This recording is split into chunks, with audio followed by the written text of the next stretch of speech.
In any case, when I was 28, to make a long story short, some friends of mine gave me a copy of the Quran. And one night I was sitting in Diamond Heights, my apartment in Diamond Heights in San Francisco. I was working that time at the University of San Francisco. I was 27, 28 at that time, I can't remember. And I ran out of stuff to read, and I took this gift that my friends gave me and I began to read it. And I came to the first verse. Well, I opened the Quran, read the first page, then the second, and then very quickly, in the second surah, about 37 verses into the Quran, I came upon the story of mankind. And I have to admit, I read through it very quickly. It was about 9, 10 verses long, story of the first man and woman. And I recognized some of the details. It was similar to what I had learned when I was a child, but I noticed that there was something wrong. It was apparent to me that whoever authored this Quran, of course I wasn't a Muslim at the time, so I didn't have any idea who that was, whoever authored this Quran clearly did not understand the real meaning of the story, because they had obviously gotten the details confused. They didn't even understand the whole purpose of the story. And so I just read through it once, and then I read through it again, just to try to see what kind of point the author was making, and then I read through it a third time and a fourth, and then I realized this is something strange going on here.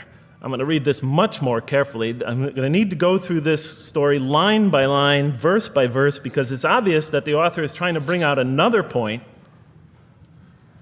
And I wasn't quite sure what it was, but definitely he packs a lot of meaning into almost every word.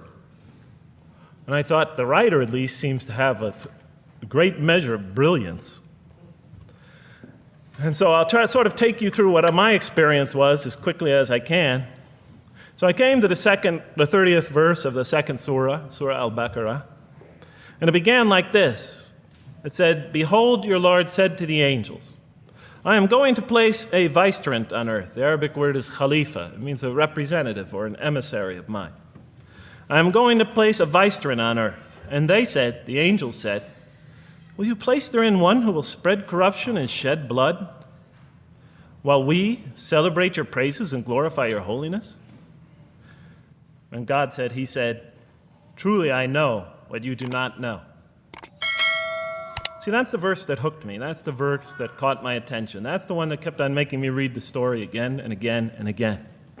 Because listen to the way it begins. "Behold, your Lord said to the angels, I am going to place a representative of mine on earth, a vicegerent of mine, an emissary, one who acts on my behalf." I thought, that's not the way it goes. You're not supposed to be placing man on the earth in some positive role, some elective office. You place man on earth as a punishment for his sin. Clearly, I knew the author didn't quite get the point. But still, it was an amazing line. But then I come to the next line, and it says, "And the angels say, will you place therein one who will spread corruption and shed blood, while we celebrate your praises and glorify you?" I looked at it again. I couldn't believe the question. They said, "Will you place therein one who will spread corruption and shed blood, while we, the angels, celebrate your praises and glorify you?" I looked at that and I said, exactly. That would be my question. Why would you create this being, supposedly for some positive role, when he's capable of doing tremendous wrongdoing? When he could spread corruption and shed much blood? Why would you create this violent and pernicious creature when you could create angels?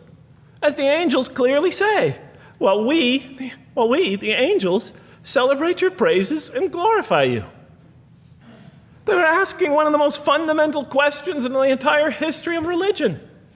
Why create you, man, this utterly fallible creature, this creature who could rebel against God's will, who could do such tremendous wrongdoing, who could wreak havoc like no other creature on earth, when you can make them angels?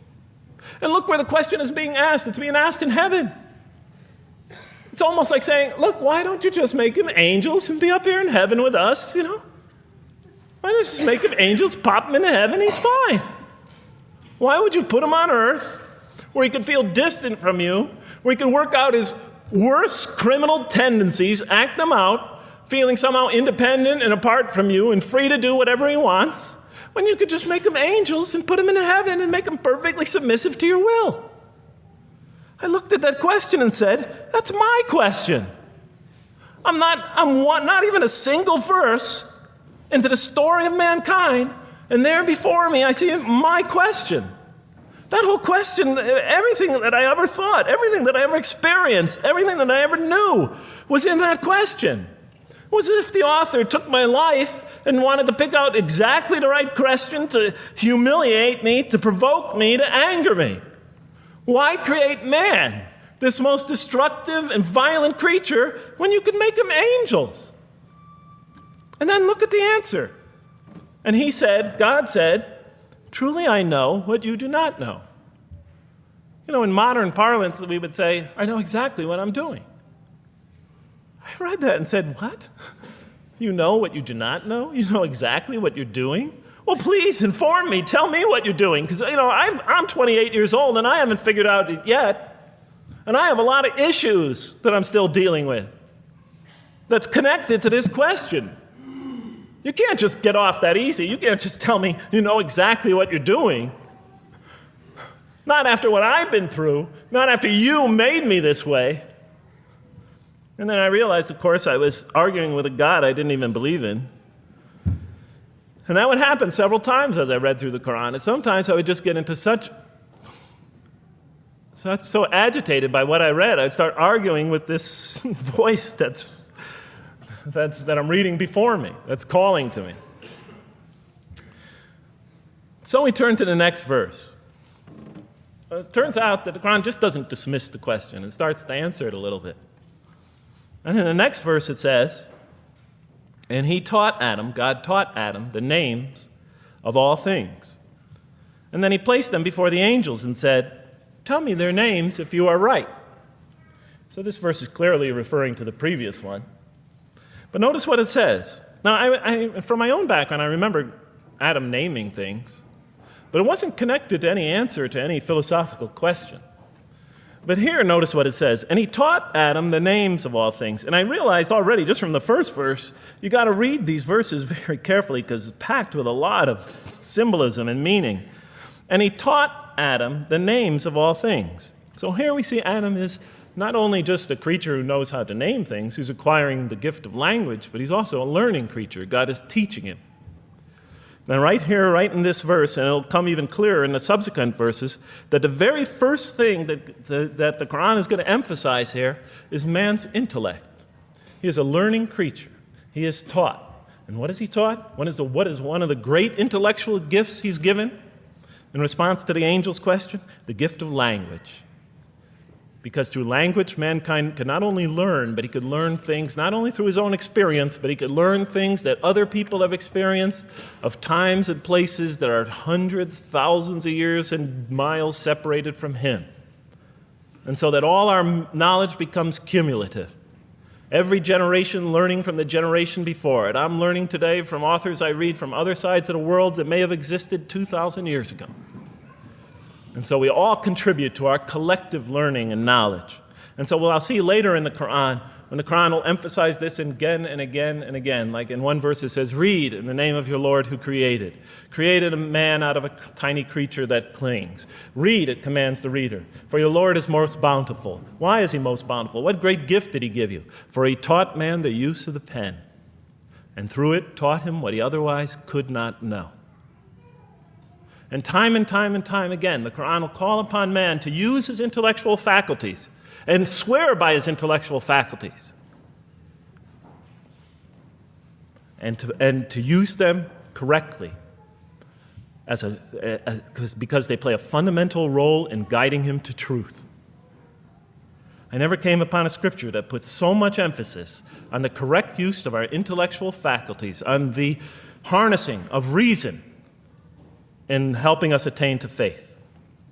And he taught Adam the names of all things. And then he placed them before the angels and said, tell me their names if you are right. Okay, you have this you have this natural question about this creation of mankind. Here, this mankind is this human being, this human creature is a learning creature. He has many intellectual gifts. Here, I'm going to place these things before you. Tell me their names if you are right about man. And what did the angels say? In the next verse they say, "Glory to you.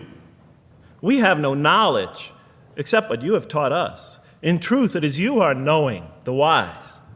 They say this task, this intellectual test that's put before them is beyond their grasp. Notice what they emphasize. We have no knowledge. This would take knowledge. This would take an intellect that they don't possess. In truth, it is you who are knowing, the wise. You got it. It's easy for you. You're the knowing, the wise. You have knowledge. You have wisdom. But this would take knowledge and wisdom that is beyond us. And so in the next verse we read, and he said, "O Adam, tell them their names." And when he had told them their names, notice how it's just like it's nothing for him. For mankind, he has this phenomenal ability. And when he had told them their names, as if it was just a triviality for man, he names them. "O Adam, tell them their names." And when he had told them their names, God said, "Did I not tell you that I know what is unseen in the heavens and the earth? And I know what you reveal and conceal?" And he's clearly going back to the angel's question. Yes, you have these natural concerns about the creation of mankind. Yes, he could do these evil things. But look at this tremendous intellect he has. This is something you have overlooked that you haven't considered. And that's clearly the point of these verses. Even though I felt that the author didn't quite, it was as if I realized that he didn't misunderstand the story. He was taking one of the great stories in the history of humankind, one of the fundamental greatest stories in the history of mankind, and molding it and using it as a vehicle for an entirely original message. And God said, "Did I not tell you that I know what is unseen in the heavens and the earth? And I know what you reveal and what you conceal?" In other words, didn't I tell you I know exactly what I'm doing? And then in the next, and didn't I not tell you that I know what you reveal and conceal? I looked at that. What question what did they reveal and what did they conceal? What did their question reveal and conceal? I thought about it for a minute. Oh, it's obvious. What did their question reveal? You just go back and look at the question. It revealed the sinful and sinister propensities of man. I mean, it's obvious, right? Why are you all looking at me like that? You're starting to scare me. You're all looking very serious. Am I losing you? Wow. Okay.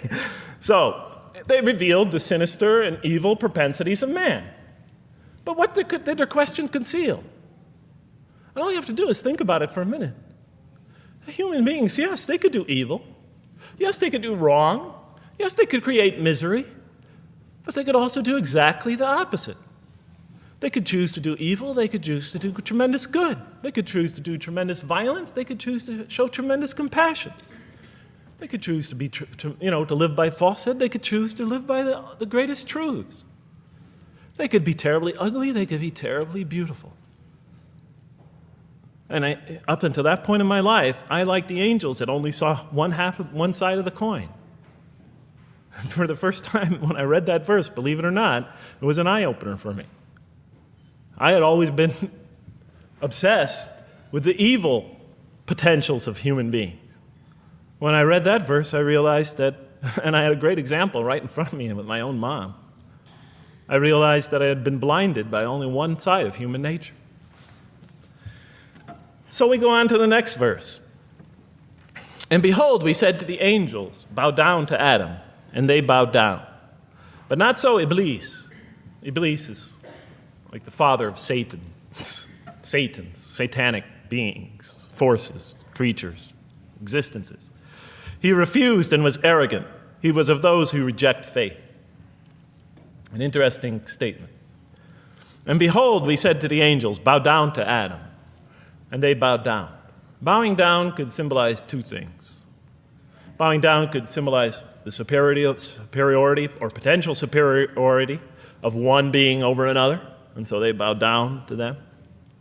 Bowing down could also mean that they serve that creature in some respect.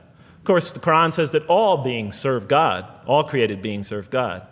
But this verse seems to be indicating, and the rest of the Quran will make it clear, that these angelic beings, these angelic entities, will serve the development of mankind. We'll even see later that the satanic beings serve the development of mankind. Both forces, angelic and satanic, will serve the development of mankind. Because one will present man with a choice to do the most altruistic things. The other will simultaneously try to influence man in the opposite direction. And so human beings will be moral creatures and will have to make moral decisions. And it's in those moral decisions that they will grow spiritually and morally as human beings. And they'll take that into the next life. And the angelic and the satanic forces will be catalysts for those moral choices that they make. They will heighten the human being's awareness of the rightfulness and the wrongfulness of the choice he's about to make. And the self, the soul, the nafs, as they say in Arabic, will have to make the ultimate choice between good and evil. And that choice, that test will come again and again and again as human beings either grow or decline. And those tests will come again and again and again to try to help him towards his spiritual evolution, to bring him back, but that choice is ultimately ours. But I'm getting ahead of myself. And so we said to the angels, bow down to Adam, and they bowed down. But not so Iblis. Iblis is Satan, this rebellious force, this evil prompter, the one who whispers into the human heart. He comes into being. And with the introduction of Satan, we have the introduction of evil, that evil influences on human beings. And notice why Iblis does not bow down. He refuses because he was arrogant.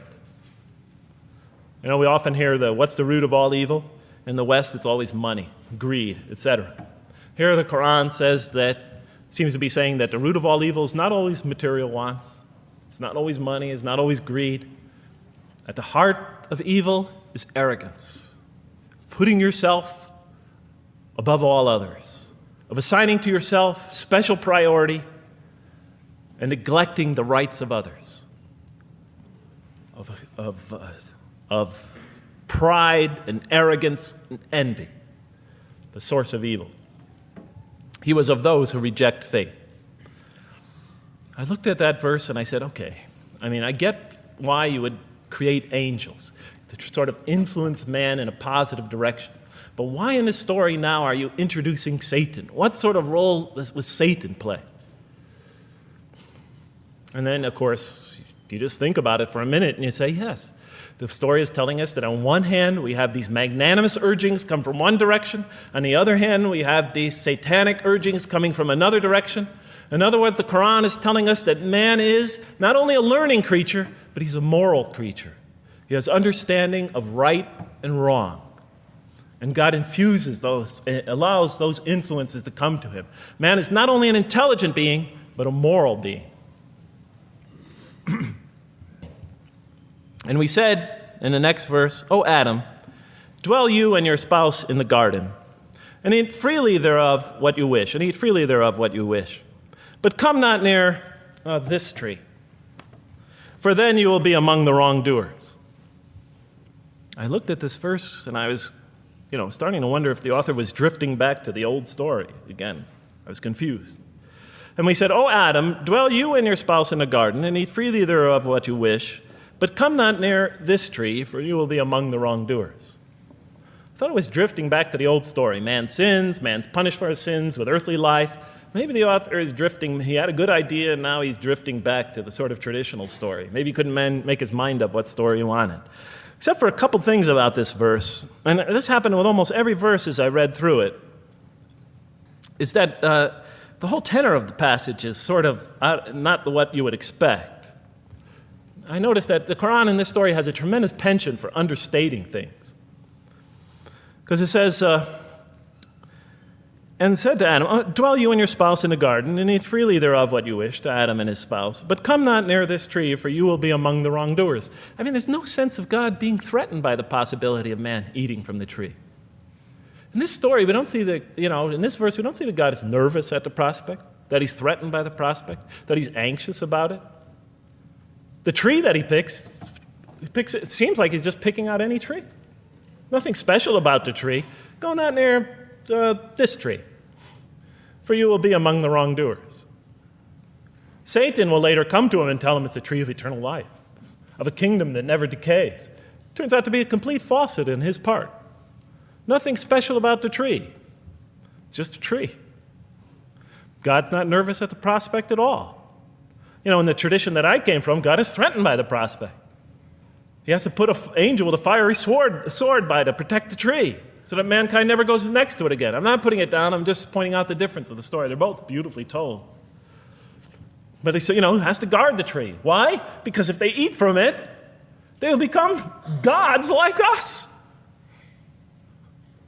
This man, he already has a rebellious nature. Can you imagine if he eats from this tree? No, can't let him get near that tree.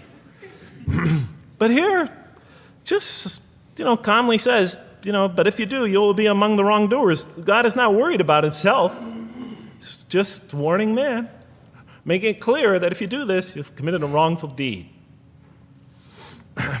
Again, the whole tenor of all these verses that you read through it is God knows exactly what he's doing. Okay, next verse. But Satan caused them to slip and expelled them from the state in which they were. And we said, go you all down, some of you being the enemies of others, and on earth will be your dwelling place and provision for a time. What? I said? I was expecting now the rage, the anger, the violence, the jealousy. That's what I was expecting. Okay, they eat from the tree. Where's the rage, the violence? I'm going to punish you now. You're going to sweat on earth. And you're going to suffer, and you're going to stub your toe, and you're going to work, and you're going to labor. And you're going to die there for what you did. And where's the woman? All right? And the woman, right? She's the one who's going to suffer the most, right? She'll have to suffer labor pains and monthly cycles, right? And bleeding and crying out when her children come into the world. She'll scream out. And worst of all, the greatest humiliation, the man will rule over her. When he's obviously her intellectual inferior, because she and the angels she and Satan seduced him, and he just bumbled along and committed a wrong deed. Well, I don't mean to make light of it, but the story is obviously different, though. No threat here. As a matter of fact, look at the way it says, "O Adam, dwell you and your spouse in the garden, and eat freely thereof what you wish. But come not near this tree, for you will be among the wrongdoers." Then they make the mistake. But Satan caused them to slip and expelled them from the state in which they were. And we said, go all you down, some of you being enemies of others, will be adversaries of others. Some of you will be adversaries of each other. And on earth will be your dwelling place and provision for a time. This is not a deity losing it. If you look at it, on earth will be your dwelling place and provision for a time. That's not the words of a God that is lost, that is really extremely upset. On earth will be your dwelling place and provision for a time. But notice something else about this verse. When you read these verses for the first time, I don't know, maybe I'm nuts, and many people think I am. But when you read these verses for the first time, this is just so much that catches your attention. But Satan caused them to slip. I remember, I couldn't get that verse those words out of my head. Satan caused them to slip? To slip? The greatest sin in the history of the human race, and it's called a slip? In my culture, slip means, you just momentarily, for a fraction of a second, you lose your focus. It's not a big deal. My Uncle Bob used to always say to me, Jeff, I'm sorry I'm 5 minutes late, I slipped up. The understanding is it's no big deal. It's just a slip. That's what we say when we make a minor mistake. I slipped up. Don't worry about it. Never happen again. A slip, I said? Momentary loss of focus? The greatest sin in the history of humanity? Why we're all here? Why we're all suffering? Why we experience death? A slip?